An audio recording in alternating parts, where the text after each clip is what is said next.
she had landed an interview less than a week after working with me. She messaged me 2 days later. She said that they had fast-tracked her into the second round interview, and if she landed that job, she was going to 2x her salary. What can you do to your resume that makes it memorable? The fact that they're actually telling their story a little bit too well, but the problem there is that they're not aligning it to the position that they're applying to. So a lot of these AI tools, yes, they can automatically apply for you, but it's, number one, it's pretty obvious when AI is being used and there's no human touch that's added to it. So if you could wave your magic wand and everybody would understand one thing about resumes, what would that be?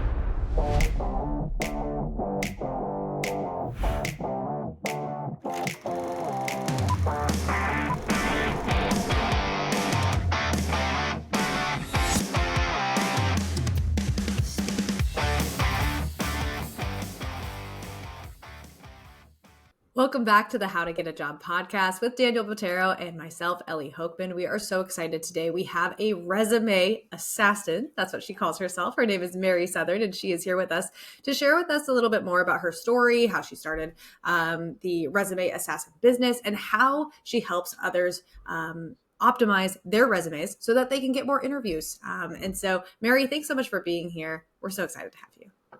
I'm pumped to be here, guys. Awesome. Let's do it. So first, to get started, I would love to tell us the story behind how you came to the name Resume Assassin. Oh, gosh. Okay. So with this one, I have to take it back to 8-year-old Mary. So what you guys have to picture is this little girl with a Charlotte Hornets shirt, super baggy shorts, and like a Chicago Bulls hat, probably. So, typically at most of the recesses, I would be on the playground playing soccer with all of the boys, thinking that I could beat them. And many times I was beating them. So, I was this really just like confident, competitive, bold, and self-assured little girl.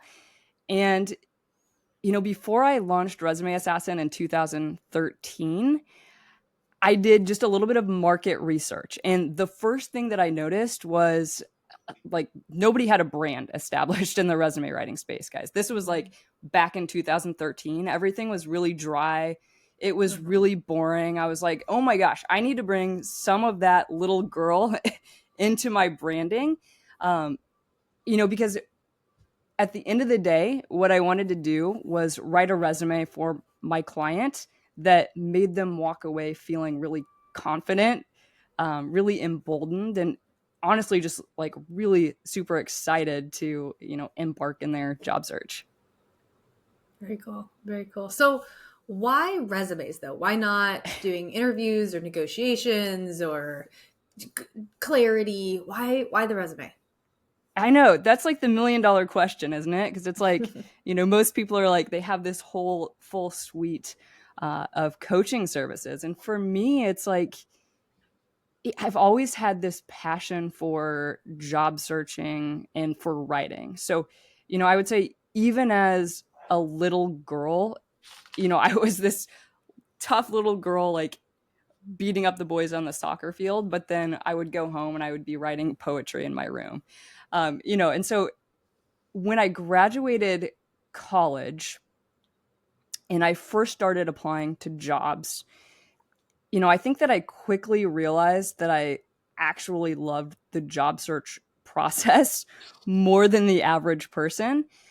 Because, I would get this huge dopamine hit from just doing some job searching, finding a position that I thought that I would love, and then writing a resume that matched that position. So then when I actually landed the interview, it was like, well, now my fun's all over because now I can't continue to, job search, to write that resume, to try to go after, whatever jobs were out there. And maybe that's, part of the competitive nature that was in there. But, for me, it was all about that.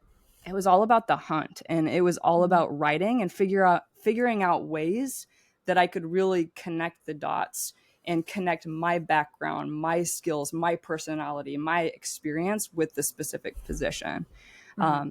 And actually, in fact, an executive director for a company that I applied to back in 2010 ended up becoming one of my clients several years later, probably 5 years down the road, because she ran into my company. She remembered that I had applied to a position at her organization, and the resume that I had written to apply to that company was so memorable for her. So I thought that was kind Wow. of cool. That is really cool. Mary, I have a question for you on Yeah, some of what you're sharing here. totally. What do you think makes a resume memorable? Because you just said like, hey, your resume was so memorable. But what can you do to your resume that makes it memorable? Yeah, I mean there are a lot of things. Let me let me tell you three of the things that I see. I should say three key mistakes that I see clients making when they come to me. And then I'll talk about, okay, what are the, some of the most memorable things that you can do with a resume? Because one of the things that I see with my clients is that, they come to me and they have this nice looking resume, but it's not optimized for the applicant tracking system. And I know that there can be some controversy around that, but the bottom line is there are different ways that you can format your resume so that it's actually parsing well into the applicant tracking system. The second thing is there's really no strategy behind their writing. So they're just putting information on paper. They're not thinking about, okay, how is this resume going to really effectively help me move past a lot of those HR gatekeepers? And then the third mistake I actually see, and this one might be just a little bit surprising, but it's the fact that they're actually telling their story a little bit too well. But the problem there is that they're not aligning it to the position that they're applying to. So they're talking about these really personal things, but at the end of the day, they're not selling themselves for that specific position. And so, what I think makes a resume just completely badass, or at least three things, because there are a lot of things that I could talk about because I get really passionate about it. But, the first thing is, with your resume, you can actually start establishing your personal brand with your resume. Um, you know, the first goal with your resume, and when I'm thinking about writing a resume for a client, is figuring out, okay, how can we come across that you're, number one, you have the experience for the position that you're applying to, but you're also a culture fit. And I think that that's something that a lot of people don't think about, especially when it comes to their resume. The second thing is really thinking about, okay, what are my top three achievements, right? And then not just that, you don't want to stop there. It's thinking about how can I position these top three achievements to align more with the position that I'm applying to, whether that's pulling in some of the language from, that specific target job description, but just really figuring out how to tightly align those achievements with the role. And then the third thing, and this is the one that I'm the most passionate about, and it's the storytelling piece. And I think, you talked about interviewing and salary negotiation. Storytelling should be incorporated into literally everything when you're in your job search. So resume writing within your interview, within that salary negotiation. I mean, everybody knows if you're a human being that you're going to be the most memorable if you're telling a really great story.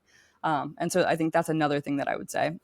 Can you give me some examples? Like, I'm having a really hard time like visualizing storytelling through Yeah. resumes. Like, I can visualize it on storytelling through your LinkedIn, Yeah. content, interviewing, networking. How help me? Like, I think even Yeah. like us understand how is storytelling work in your resume. Yeah. So with resumes, of course, it's going to be just a little bit different than establishing your personal brand on LinkedIn, or, coming in and actually telling a story to somebody when you're in an interview.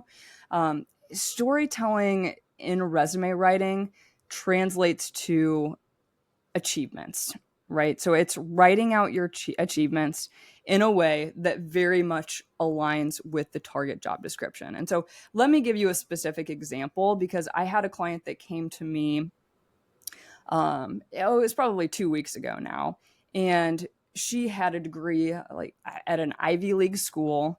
She had spent years and years as a professional singer, and then for the last couple of years she had just kind of done some odds and ends jobs, right? So like nothing that was full-time, nothing that was necessarily steady. And her goal in coming to me was for me to write a resume that positioned her for something that was a little more steady. And so where she kind of was tripping up, I guess, was the fact that she just didn't know how to tell her story in a way that would position her for some of the opportunities that she was applying to at the moment. And so, for me, how I set that up for her was, number one, I really highly took into consideration the types of positions that she was applying to. In her case, she was applying to some administrative leadership positions. And so it was writing out her background, writing out her experience in a way that really tightly aligned with some of those administrative positions that she was applying to moving forward. And not erasing her background as a professional singer, but just kind of repositioning it and telling her story in a little bit different of a way, more so that aligned her to administrative leadership. And so that can come into play, of course, both in the executive summary at the top of your resume, sometimes even with the specific job titles. I can play around with those or add keywords in there that are more aligned to the positions that people are applying to. You can even play around with some of your experience and the story that you tell within not only the summary, but also those powerful bullet points under the experience section. You can play around with those, and even some of the language that you use. Like if she was applying to a project manager position versus an administrative leadership or an operations leadership position, the language that I would use within all of those different sections on her resume would be just a little bit different. And so with her, she sent me a message on LinkedIn less than a week after I worked with her. And she was so excited because she had landed an interview less than a week after working with me. She messaged me 2 days later. She said that they had fast tracked her into the second round interview. And if she landed that job, she was going to 2x her salary. And I'm going to make a post about that, and I'm going to tag her because she was pumped. And then that gave me that dopamine hit. And I was, that makes everything worth it. Yeah. I'd also be curious too, what are some of the other things that you consider when you're optimizing either a resume or a LinkedIn profile beyond just what they, what their next role is going to be? What are some other things you consider as you're building? Yeah. For the resume or for the LinkedIn? Well, I was thinking both, but maybe they're different. Yeah. Can you tell me? Yeah. So, the way that I would approach resume writing would be just a little bit different than how I would approach a LinkedIn profile. Okay. So I would say, with resume writing, and I'll give another example because I love this story. This is another one that just kind of lights me up and makes me excited. But so earlier on in my career, I worked with this healthcare executive, and she had a super impressive background, right? And for the last, I would say 2 to 3 years of her career, she had worked for her dad's healthcare company. And so what that was doing is it was kind of dampening her in the way that she looked at her experience. So even though in the past she'd worked at some of these major healthcare organizations, she, just was a little bit down on herself because she'd worked for her dad. She was ready to step into another position. And she came to me because there was this position that had been posted several times. So you see those positions all the time. They're posted over and over again. She said that she had applied to that position every single time she sees it posted, but she'd never landed the interview. And so, what we did, we worked together to, obviously to update her resume. So when I looked at her resume, I was like, oh my gosh, this does not tell your story at all. We just had a 15-minute conversation about all of these really cool things that you've done for all of these healthcare organizations, both now, but also in your past when you worked for some of the major companies. And absolutely none of that was listed on her resume. And that's a trend. I see that all the time. I can have a 15-minute call with somebody and they're just like, briefly telling me about themselves. And then I look at their resume and it's like, where's all this information? None of it's listed. So for her, I was able to retell her story in a way that was a little bit more in alignment with who she actually was, what she had achieved. And then the kicker there again was making sure that it aligned with that position that she was applying to. Because again, at the end of the day, you can tell a story that's unique to you, but the hiring manager may not actually care because it doesn't really fulfill the needs that they are looking for that specific position. So that's exactly what I did. I retold her story. I incorporated some of these really cool things that she'd done, throughout her career. And then I kid you not, she applied, and within the same day, she had an interview for that job. Wow. That's awesome. It was super exciting. I was stoked. Mary, I want to kind of go through like some questions about like myths about resumes, and I just love your thoughts on it. Sure. Like, when do you know if it should be 1 page, 2 page, 3 page, 4 page resume? Oh gosh, I get this question all the time. So there are so many opinions out there, number one. Yeah. And especially in the tech world, I think I see this a lot where people come to me and they're like, oh, in tech, everybody's saying I need a 1-page resume. So here's, based on my experience, what I've seen, is working in the market right now, what's working for my clients, is the majority of people that I work with are walking away with a 2-page resume. And the majority of clients that I work with are at the senior level of their career. So if you are a recent graduate, I would highly recommend a 1-page resume, right? So if you have less than 5 years of experience, a 1-page resume is awesome. I've broken that rule one time. I wrote a 2-page resume for a guy that just had so much, an insane amount of experience that we couldn't drop off, that it did push onto the second page. But, for any of you that are beyond the 5 years of work experience, I would shoot for 2 pages, because that's kind of the sweet spot in terms of, both optimizing for the applicant tracking system, because in my opinion, it's really hard to get a high enough score on the applicant tracking system and tell your story in a really nice way that aligns to the target position while keeping it on 1 page. And most people that are able to keep it on 1 page, they're doing things like, they're maybe choosing a template off of Canva, and they're having like columns and all these things, where it's like, that's great if you're handing your resume off to a recruiter and you're not going to be applying through LinkedIn, you're not going to be applying through company websites, no applicant tracking systems will come into play. That's fine. But for the majority of people, 99% of you are probably, yes, you're working with recruiters, but you also might apply to a position on LinkedIn. You're also going to be applying to company websites. So you want to think more of that old school top down, making sure it's scannable type of format. And when you do that, it's going to be a lot harder to have, like a 1-page resume if you have several years of experience. Really quick follow-up on this. Yeah. So 5 years or more, go to 2 page. If somebody has 10, 15 years, they go to 3 pages, or you just ultimately just then have them more than anything? I wouldn't do 3 pages. Yeah. Even if you have beyond, I've worked with clients that have 40 years of experience and more than 40 years of experience. And I still try not to go beyond 2 pages. Yep. I have broken that rule too. All rules are made to be broken, but for the most part, I would say 90 to 95% of my clients are going to walk away with a 2-page resume. If it pushes on to 3 pages, what I usually do is I have that conversation with my clients of, hey, the hiring managers are really, really busy.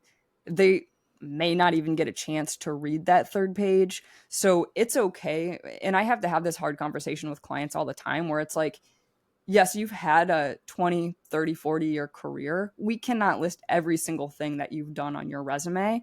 But what we can do is list the most impressive things and the things that are the most related to the positions that you're applying to right now.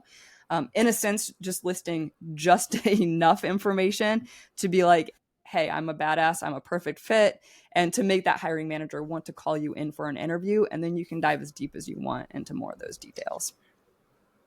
Follow up on that would be like, does the ATS care if it's 1, 2, or 3 pages? The ATS doesn't care. Yeah. The ATS doesn't know. it's, with the ATS, the biggest thing there is, and again, I think there's this misconception that people are getting automatically rejected from the ATS. And that's, in most cases, that's not the case. Although sometimes, bigger companies can set up some of these knockout questions. So if you don't meet the very minimum of the job description, you actually can be automatically rejected. But for most companies, they have an actual human recruiter that's going through and trying to figure out, okay, who are maybe the top 5-10 candidates for this position that I want to pass off to the hiring manager, or that I want to bring in for an initial interview myself. So the applicant tracking system doesn't care if your resume is, 50 pages, but the hiring manager or the recruiter probably won't take the time to read through all those. Well, I think what's interesting is like, so many people assume that the ATS is what's knocking it out, but it's like, to your point, is that qualification. So yeah, when I worked with international students, they're like, "Oh, the ATS is blocking my resume," and I'm like, "No, it's the question that says, will you now or in the future require sponsorship that's blocking." Exactly. That's like right. For my clients, that was the question that was messing you up. Right, man. Yeah. It wasn't the other 5 where like, have you been arrested in the last one? Yeah. And that's what I tell people too, Daniel. It's like, if you're going to take the time to apply to a position, at the very least, make sure that you meet the minimum qualifications. And if you do, make sure that that's pretty apparent on your resume, because that's when you can run into those issues if they have some of those settings configured in the ATS where, yeah, technically you could get automatically rejected. So just make sure that you're abundantly clear that you meet those minimum qualifications. Yeah, they're not getting kicked out of the ATS for any other reason. Yeah. Ellie, I'll let you take over right now. Okay, cool. Yeah, sorry. I was just absorbing and listening. I love this question, and I ask it to my clients sometimes. It's like that magic wand question of like, if you could wave a magic wand and everybody would understand one thing, what would it be? And obviously my question for you is kind of related towards resumes. So if you could wave your magic wand and everybody would understand one thing about resumes, what would that be? Oh, gosh. Okay, so I can't wave it 100 times. I have to wave it one time. Yeah, just one. Sorry. Okay, so so I'll make it really relevant to today's market, because I hear so many people saying that resumes are becoming obsolete. And maybe you guys have heard that. Maybe we've said it. You might have said it. And then usually secondly, to back that up, they're saying the only way forward is networking. So resumes are obsolete. Networking is the only way. I completely disagree with that. And here's why. And the majority of the clients that I'm working with right now, when I write a resume for them, now, whether they're working with a recruiter, whether they're applying through LinkedIn or through the company website, my clients are still landing interviews if they have a really well-written resume and they're taking the advice that I give them to do X, Y, and Z things to make sure that they're tailoring their resume in order to move past a lot of those HR gatekeepers. So get a high enough score on the applicant tracking system to even be noticed. And then you have to get past that second gatekeeper, which is the recruiter. And then you have to get past the third gatekeeper, which is usually the hiring manager. And that's typically the person that is going to be your boss. So there are, just a ton of gatekeepers that you have to get through until you're actually in the hands of the hiring manager. So, what I would say is, instead of focusing all of your attention on networking, I would be doing more of a 50-50 approach. Resumes are not obsolete, but they are going to substantially increase your chances of getting an interview, whether you're applying through the websites or whether you have a really good networking strategy put into place. You're still going to need that really amazing resume to back up your experience. Mary, I have been one to write resumes are dying. So I would love to kind of have a healthy debate on this beautiful podcast about this. So my thesis on it is resumes are dying for multiple reasons. One, when I wrote this, it was more, I think that LinkedIn is becoming more like it's becoming the resume of the future, right? It's Mm-hmm. not completely replaced, but even when you think about clicking the easy apply button, it's just LinkedIn is saying, I got all the information I need to show the employer. I don't need you to attach a Word document to do that, right? Yeah. So I think that's one point. Another thing I think it's going to really affect resumes is I think AI is making it so easy to apply to hundreds of jobs Yeah. that companies are going to go from hundreds of applicants to thousands of applicants because there's auto application systems that are doing it for you over and over. And so for me, like my prediction is like, okay, what happens if I am a company? I've already struggled to reply to 50 people. Imagine a Google with 1,000 people. What happens when I have 1 million applicants? And so like, how do I auto reject those people? Like then this goes back to the whole conversation about applicant tracking system. So I think that we're going to get to a point where it's like the AI is going to specifically look for the people and reach out to people who they want to speak to versus just inbounding what it is now. So I think it's interesting because I do think like resumes will never die, but maybe how resumes are used or how they look might be very, very different than the traditional like 1 or 2 page PDF that we're so used to uploading to a application. Yeah, maybe it'll evolve. I would agree with you there. Resumes, they have evolved. Even, from 5 years ago when I would write a resume for a client, it was like you said, Daniel, they may have only been going up against 20 or 50 other candidates. So they were getting interviews like bing, bing, bing, bing, bing. Now, it's already happening. You said maybe they get 1,000 applicants eventually. That's already happening. And it's Yeah. large in part due to a lot of those AI tools that you mentioned. And that's a whole nother conversation because a lot of these AI tools, yes, they can automatically apply for you, but it's number one, it's pretty obvious when AI is being used and there's no human touch that's added to it. I think it's okay if you want to use AI to enhance your resume, but it's pretty obvious if you're just using AI and you're spitting out thousands and thousands of applications to positions that you may or may not qualify for. That's going to do you no justice, and it's going to do the hiring team no justice because they're going to have then 1,000 applicants that they have to review. So that's definitely an issue. When you mentioned the quick apply on LinkedIn, I always highly recommend that you do not use that quick apply. And the main reason is because what it's doing is just pulling information from your LinkedIn profile. It's not adjusted to the role. There's no customization. Exactly. There's no customization with it. And so with LinkedIn, the beauty of LinkedIn is you can be a little bit more yourself. You can be a little more broad than you can with your resume. Yeah. And so if you're just using that easy apply button, it's not going to tell a story that's aligned to the specific position. I'm thinking about a client. I worked with him just probably about a month ago, and he was a military veteran, and he had all of this experience as an implementation specialist. So he'd done a ton of things in like technology, rolling out technology to some of these big companies. And he came to me because he wanted to make a pivot in his career. And so he had absolutely no idea how to write a resume to pivot more into a position where he wanted to go into education, but it was, into teaching, something like that. Not necessarily like secondary education, higher education, but somewhere where he could step in and he could be the mentor, he could be the teacher, he could be the instructor. And so I wrote a resume for him to retell his story, which was all tech, all military background, and position him for some of these different, more like learning and development, training and development within like an HR team, to tell his story in a completely different way.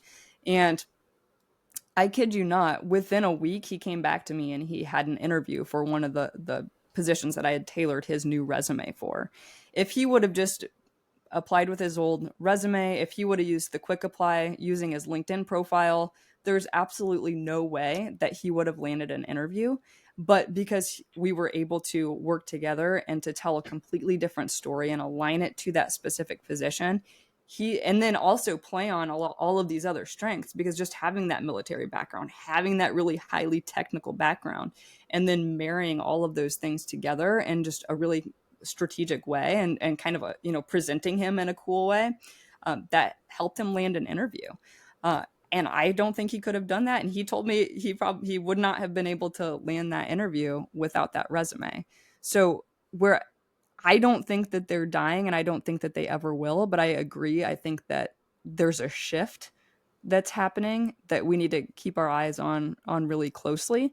But for now, and I think for the foreseeable future, your traditional PDF resume is going to be it's going to be a must, because even on LinkedIn, if you're networking your way into an opportunity, Daniel, what's the first thing that the hiring manager or recruiter asks for? I mean, they'll say like send your resume most likely. Yeah, or like exactly. They'll look at your LinkedIn profile, but Yeah. if they want to move you forward, they need a resume, even if it's they want just a document. Yeah. Exactly. They want a document. Yeah. And they may not even look at it, but they want it. Even they if you're just need to networking. update it. They need to upload it to the system, right? Exactly. For whatever compliance reasons. Yeah, I think that's like that. What's really interesting is that at one point, I think resumes are super important, and it's part of getting a job. Like, you need it, you can't go away with it. But at the same time, I've never heard of anybody getting a job because of their resume alone, right? Like, hey, you talk to a lot of my clients, man. I've got lots of case studies. Mary, here's what I mean by that. I have never met anybody who just submitted their resume and they called them and said, "You're hired." Best case scenario, you get an interview. Like, your resume will get you to the interview and get to talk to the decision maker. Yeah. But no one's saying like, "Hey, Mary, just want to let you know, I saw your resume. Don't need to talk to you anymore. No background checks are needed. I don't need to call anybody else. Like, you're hired. Can you start on Monday?" Right? Like, that's more about what I mean. That's where, like, that's the point. It's like, on a best case scenario, your resume does the heavy lifting, gets you to the interview. But it's the same thing as networking. Like, networking, you still will get you still have to go through the interview process, especially if it's a bigger company, because of compliance. They're going to have the job posting for a certain amount of time. They're going to have to interview a certain amount of people. They're going to have one or two, like, however many rounds, like, it's structured in their HR system, right? There's this level of structure for compliance's reasons, right? And that you're going to need a resume. You're going to need interviewing, right? Like, those are all most likely you're going to have to go through background checks. Those are all part of the hiring process here in America. Yeah, absolutely. So that would be a hiring issue then. If you wanted a resume to get you a job, you would have to completely restructure the hiring process itself.